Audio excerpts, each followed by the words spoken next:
Oh shit! Yo, you can't be doing that. Oh my God. Yo, what up? This V from Fade Info, and we back with another video, another episode of how I became a barber with my man Kyle. And that's how we rocking. All right, so when you first started here, I asked you if you had any addictions that we should know about. Mm-hmm. What was your first thought when I asked you that? My first thought was like, I don't think jobs can ask you that. And I was like, luckily he asked me that, because that was like the main focus of my life. And I didn't want it to have to come out, in a bad way. Like, I wanted you guys to know that yes, I did have an addiction issue. Yes, it's under control. Yes, I'm working on it. It's a daily thing, you know what I mean? Like, it's a lifelong process, I feel like. And it just felt like you guys knew about that. Like, I wouldn't be able to come in and like be fucked up and try and cut. Like, you would notice right away. He would notice right away. Like, I feel like I have a good support system here. Like, you guys understand where I'm at, what I'm trying to do, who I can and can't be around. You know what I mean? I know you guys aren't supposed to be like my babysitters, but it's nice to have that at a job when you go to a job, when you know there's not gonna be no one doing coke in the bathroom or like none of that shit here. It's I've heard things about other shops, and it's just like any job. I feel like you're gonna find that shit anywhere. But yeah, no, I was happy that you asked me, because then I was able to be honest about it. Because I need to be accountable, and that's why here I feel like it keeps me grounded too with the whole addiction thing, because I have clients that come in that are in recovery. Barbers in here, same thing, are working on themselves, and I don't know. I think it's a really good spot for me to stay accountable, and stay healthy and stay in a good spot. Because I was trying, like when I first came here, I was in the process of turning my whole life around. I still am so much since that. Like, I came from nothing, and I went to like 13. I've been to 13 rehabs, detoxes, and all that fun stuff. Homeless, in jail, the whole thing for like 12 years. So coming out of it, I was kind of like, I don't know what to do. Gotta like relearn life again, kind of. But this place made it so much easier. So much easier. What were some of the tough things about using, not using? Probably just I was selfish for so many years. Like, I just didn't care who I hurt, what I did. I wanted to get what I wanted and fuck everybody else, and just that mind state was just a scummy. Always looking to try and get over on someone, or how do I come out on top? Every situation was, how do I come out on top? And I hate that, because wasn't raised like that. I'm not that type of person. But drugs and alcohol, I think it doesn't matter. They turn you into the devil. You just don't care when you got that shit in you. So it was different trying to relearn all that again, like paying bills again, and worrying about credit, and trying to make up relationships that I ruined. For so many years, just living selfish and living like a little kid, honestly, like running from everything and ghosting everybody. If I didn't like them, I'd ghost them. And it's just, trying to learn how to be an adult, be responsible. That's why here I feel like it keeps me accountable. Because you guys would call me out on my shit like as soon as I was messing up. Not let me get too far. We pretty much did quite a few drugs in our time, and we fucked over some people. We probably did some foul, regrettable things, some demoralizing shit, as I would like to say. Yeah, we all started out drinking milk. So where did you go wrong? I don't know. I have no idea. I don't know. I was a pothead in high school. That was fine. I went wrong when I had my injury. I got hurt. Got prescribed stuff. Started taking them. And just got caught in it. A doctor had me on it too long. I liked it too much. I feel like I always had like like anxiety or insecurities, or like something that I was trying to cover up in myself. And the drugs do that. The drugs kill that. If it's only for an hour or two, it still kills it. Then you're in a worse spot after. But like, I was trying to self-medicate, trying to make my anxiety go down, and just put myself in like a coma for, I don't even know how many years, 12 at least, maybe 13, I don't know. But just trying to be numb to everything. You said the key word, insecurities. Yeah, I still have a ton. It's so hard to look at them. I still have a ton. ton of them. Yeah. So many, yeah. But I'm working on them. And I know some of them you can't even, nothing you can do about them anyway, so why even, and no, people aren't really looking at that. You think people only see your insecurities, but I think you're the only person that sees them most of the time. Sees your own insecurities. They actually, like, I think it's a problem when I don't think it's not. Like, in my head, it's a problem. In reality, I don't feel like it's a problem at all. And everyone has those that they gotta get over, I would imagine. You know? Yeah. It takes something, man, like, to look certain shit right in its face and be like, fuck it and you. Like, whatever it is, you know. And you share things. I've shared things. We've been meeting, so. Yeah, it took a lot. Like, my own brother actually arrested me. That wasn't even enough for me to, like, you know, like, I overdosed for a couple times and, like, lost the function of my arm for like 6 months. My arm was literally dead for like 6 months. Wow. So you gotta thank God every day you cutting fucking hair. Then. Oh, absolutely. My foot, almost lost my foot because I got cellulitis in my foot from shooting in my foot, and almost lost that. They were gonna have to amputate it if I went any longer. Like, they were keeping track of it, it was crazy. It was absolutely, my foot swelled up. I had like, and that was right before, that was only like 6 months before I started working here. That was my last, you know. Did you think anyone would come in and know these things about you? A couple people, yeah. But now I'm to the point where I don't care. I used to always be ashamed of it and not tell anyone. Now I really don't care because like, I'm on the other side of it. Like, you can judge me for all that. I don't care. You know, I really don't care. I kind of really got over it of not caring what people think about it because I got through it. I know where I'm at. Like, I got my support. I got my family. I finally have everything, you know, held tight, like super tight. You leave anybody in the dust when you come up on the rise. Kyle's back better than ever. Left some people behind. Yeah, changed my number. Still haven't talked to them. A lot of people, ton of people, family too. I got cousins that are still using that I can't talk to them. You know, it's just too much. Damn. I thought I had a picture on here. I guess I don't. A picture of you. I mean, man, share any pictures you got. Pictures on the come up, pictures using. It's not good. Pictures with the needle hanging out your damn arm. Damn. It's swelled completely. Look at that. Damn. Yeah, that's fucked up. That's crazy. Can you send those to me? Yeah. But even that didn't stop me. Like, being in the hospital and like, yeah, we might have to take your foot off. You know, that still didn't even, like, I was using in the bathroom at, I don't even know that hospital. It's downtown. What is that hospital? Buffalo General? Buffalo General.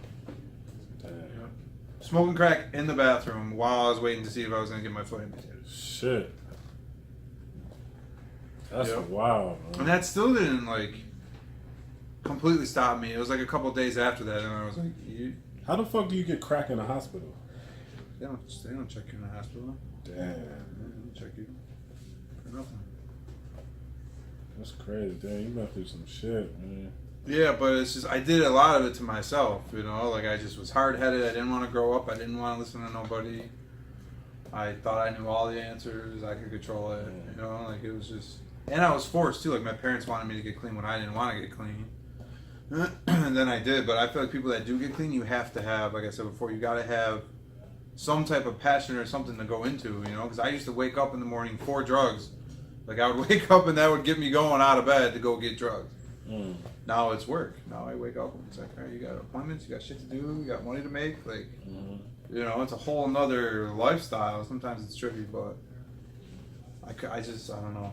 You're not supposed to, they say in recovery, don't ever say, oh, I'll never go back there again. I'll never do. I don't know. It would take, I don't even know what it would take. I just can't see myself ever doing that again. That lifestyle. You know? I agree. Things are going to happen. I don't think they're, I don't know, going to push me towards. I got to a certain spot now where I've never been in my life. This is the furthest I've ever been, like, happiest I've ever been in my life. Yeah. By far. like relationships good, like everything's good, everything's smooth, but I know that like it can all blow up in a second, so I gotta stay, you know, vigilant. Yeah, it's annoying. Is there anybody you want to reach back and help? Not if they don't want help, no. I've realized that you can't help anybody else. There's been so many people that tried to help me, and they've helped, I guess you can say, but like no one can do it when you don't want to do it. You have to do it yourself. You gotta, I feel like, find that desperation. You know, you gotta go through that uncomfortable pain and like bullshit, and to get through the other side, like you gotta do it. You know, it's the most painful thing ever, but it grows you so much stronger. You know, because like I said, when I first started here, I wanted to just walk away. Like, oh, this is too much. This is overwhelming. I don't want to do it. Yeah, I'm glad you didn't do it. It seems as if the stars have aligned for you. Did you have this vision for yourself? How far ahead did you see? You just was like, I want to... Honestly, nothing. Like, I really didn't plan shit. The only thing that I really planned was going to barber school. That was the only thing that was a pivotal moment. Yep. And I wasn't even planning on that to get, like, to take off like it did, you know? Mm-hmm. I was just going to check it out, see what the deal was. I still wasn't doing anything. And that took off. They're like, oh, yeah, you could start in 2 weeks. I was like, oh, all right. Like, let's do it. And then school, he taught me a lot. I got to say, Mr. Nick is, like, you know, a guru. He helped me so much. And that's why I like school, too, because he focuses on, like, professionalism, being on time, you know, shit like that. Like, grow up, like, be an adult, you know, like, and I like that. That helped me through a lot. That, like, tough love type of thing. Call me on my bullshit. He was the same way. But yeah, after school and then the internship and then here, it just all kind of fell into place super quick. Hey, when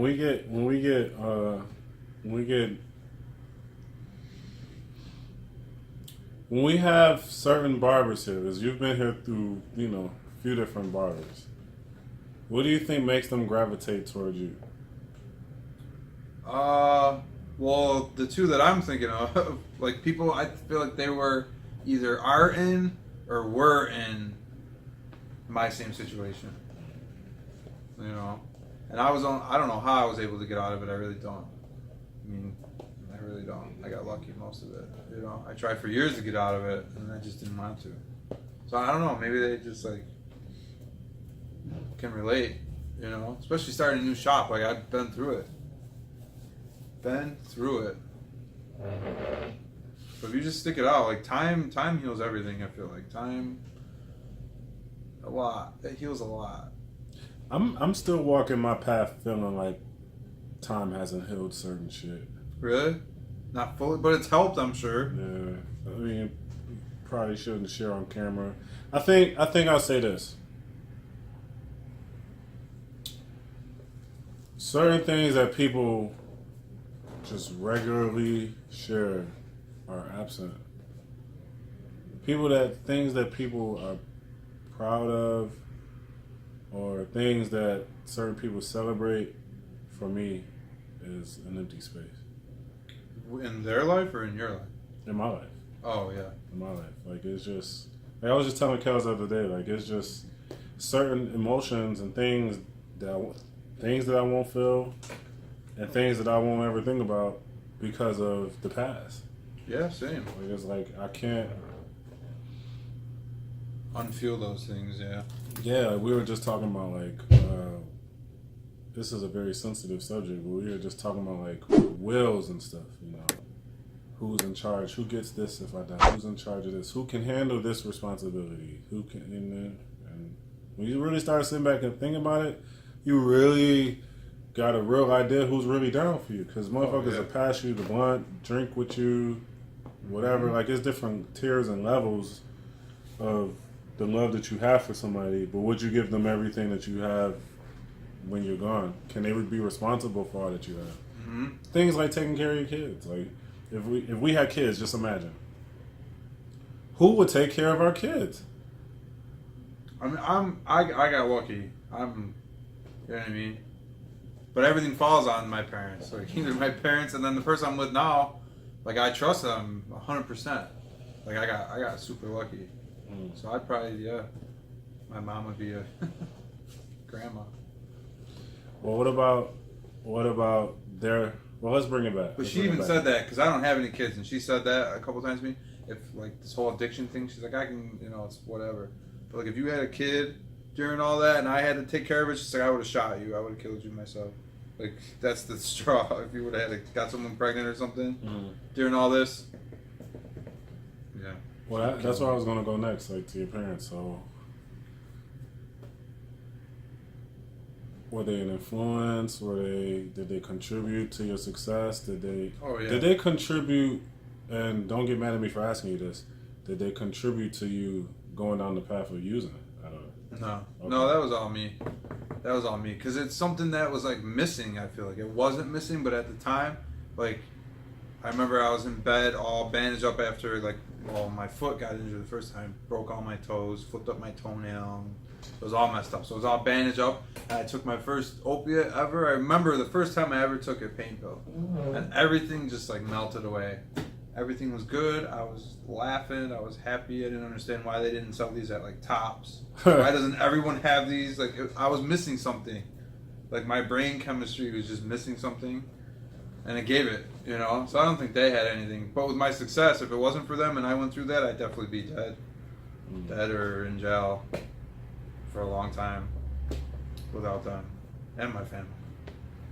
Definitely. That's the only reason I feel like I am where I am. I made it past 30 is because of that. All right, so you talk about making it through all of this shit, fighting your way through pain, suffering, triumph. I've already asked you what's next, and you kind of still figuring it out. But is there anything that you want to do that you aren't currently doing right now? Not really. I feel like I'm still in the come up, build up stage. Like I'm still, like it's nice to look back now and realize like, oh shit, you've been here almost 2 years and like you've built a clientele. It's nice to appreciate all that shit, but I want more. I want more. This is Kyle, aka the Undertaker. This is how I became a barber and some of the struggles through my life and where I'm at today. Trying to get better. Barbers and hairdressers, you're busy and time is important. Why are you still going to a store for your most used supplies? Items such as neck strips, razors, aftershave, and disinfectant spray are available now in our monthly Barber Box. It's more convenient, cost-effective, and you'll never miss any walk-ins. It's simple. At onebarberbox.com, you can subscribe and save. We have the best professional products, and our service is here to make your job easier. We'll keep you stocked up while you focus on your clients. Let's get you started today at onebarberbox.com.